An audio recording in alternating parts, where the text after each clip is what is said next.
الحمد لله وكفى وسلام على عباده الذين اصطفى أما بعد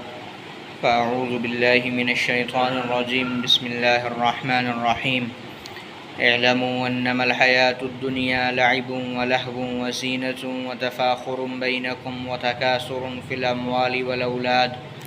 كمثل غيث أعجب الكفار نباته ثم يهيج فتراه مصفرا ثم يكون حطاما وفي الآخرة عذاب شديد ومغفرة من الله ورضوان وما الحياة الدنيا إلا متاع الغرور صدق اللہ العظیم۔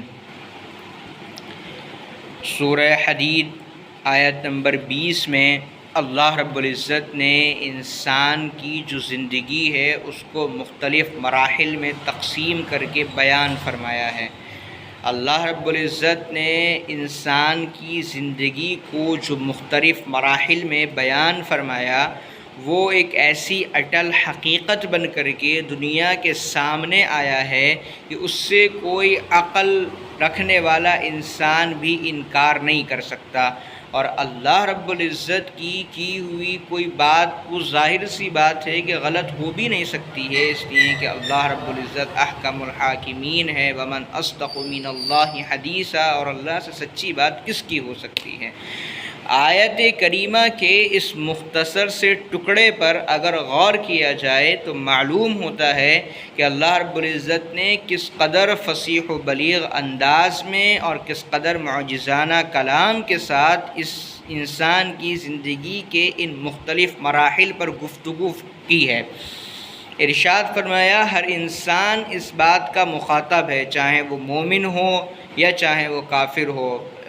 اللہ رب العزت نے جو بات ارشاد فرمائی ہے سب کے سب اس بات کے مخاطب ہیں۔ ارشاد فرمایا اعلموا انما الحیات الدنیا لعب ولہو۔ اللہ رب العزت نے دنیا کی جو حقیقت ہے، دنیا کی جو سچائی ہے اس کو بیان فرمایا۔ ارشاد ہوا کہ جان لو کہ دنیا کی زندگی محض کھیل کود اور لہو و لعب ہے، اس سے بڑھ کر کے دنیا کی زندگی جو ہے وہ کچھ نہیں ہے۔ دو لفظ یہاں پر استعمال ہوئے، ارشاد فرمایا لعب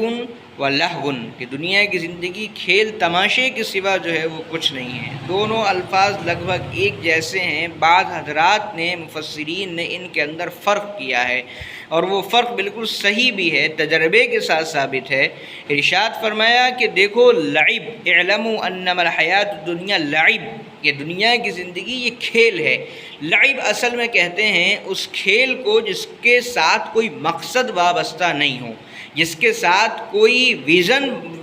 جو ہے وابستہ نہیں ہو، بلکہ ایک بے مقصد کھیل کو لعب کہا جاتا ہے۔ جیسے ایک بچہ ہوتا ہے، اس کی پیدائش سے لے کر کے اور 2-2.5 سال کی زندگی کا جو عرصہ ہوا کرتا ہے،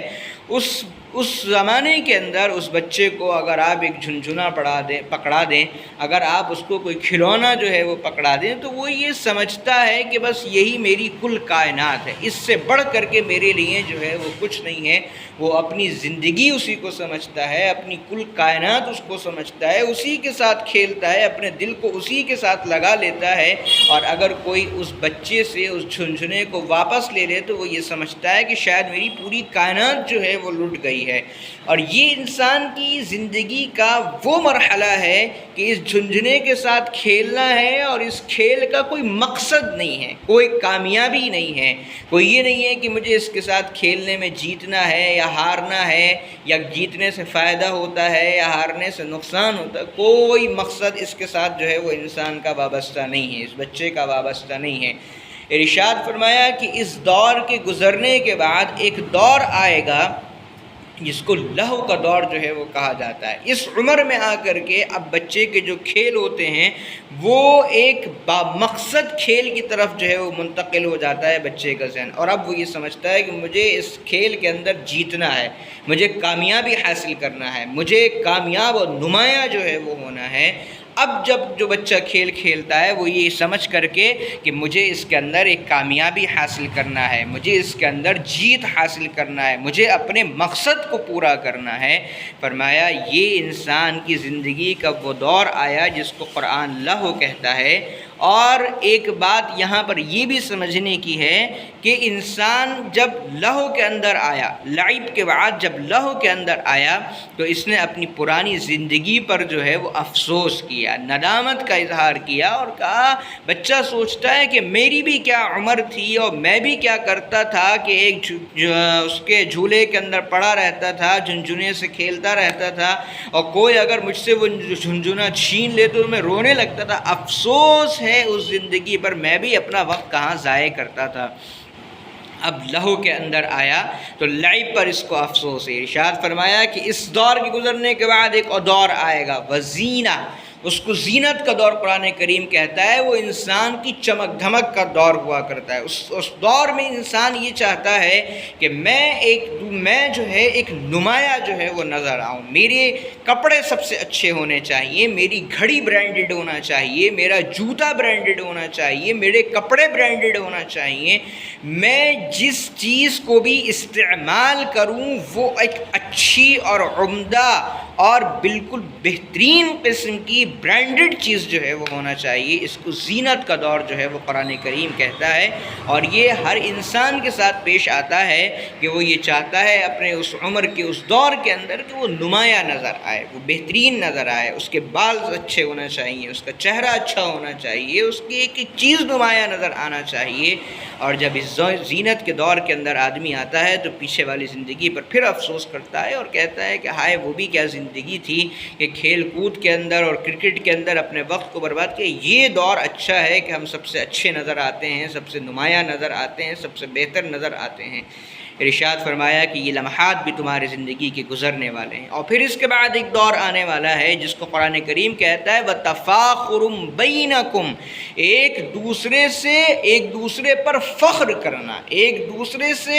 اپنے آپ کو ایک دوسرے سے اچھا ثابت کرنے کی دوڑ میں تم جو ہے وہ لگ جاؤ گے، اور تم یہ چاہو گے کہ دوسرا پیچھے رہ جائے اور میں آگے رہ جاؤں۔ ارشاد فرمایا کہ یہ دور بھی تمہارا گزر جائے گا، پھر ایک دور آئے گا وَتَكَاثُرٌ فِي الْأَمْوَالِ وَالْأَوْلَادِ، کہ تم یہ چاہو گے کہ اب اس دور کے اندر زیادہ سے زیادہ محنت کر کے پیسے کمائے جائیں، مال جمع کیا جائے، اچھے گھر بنا لی جائیں، اچھا بزنس کیا جائے، اور عمدہ سے عمدہ چیز جو ہو سکتی ہے اس کو لا کر کے اپنے پاس جمع کیا جائے۔ وَتَكَاثُرٌ فِي الْأَمْوَالِ وَالْأَوْلَادِ، اور اس دور کے اندر تمہیں یہ ہوڑ لگ جائے گی کہ جو ہے ایک تو مال جمع کیا جائے اور پھر اپنی زندگی کو اپ سیٹ کیا جائے، شادی کی جائے، بچے کیے جائیں، اور جو ہے ان پر فخر کیا جائے کہ میرا بچہ فلاں کالج کے اندر پڑھتا ہے، اور میری اولاد جو ہے وہ فلاں یونیورسٹی کے اندر پڑھتی ہے، اور میرا بچہ اتنا بڑا جینیس ہے اور اس نے یہ ٹاپ کیا ہے اور وہ ٹاپ کیا ہے۔ قرآن کریم یہ کہتا ہے کہ دیکھو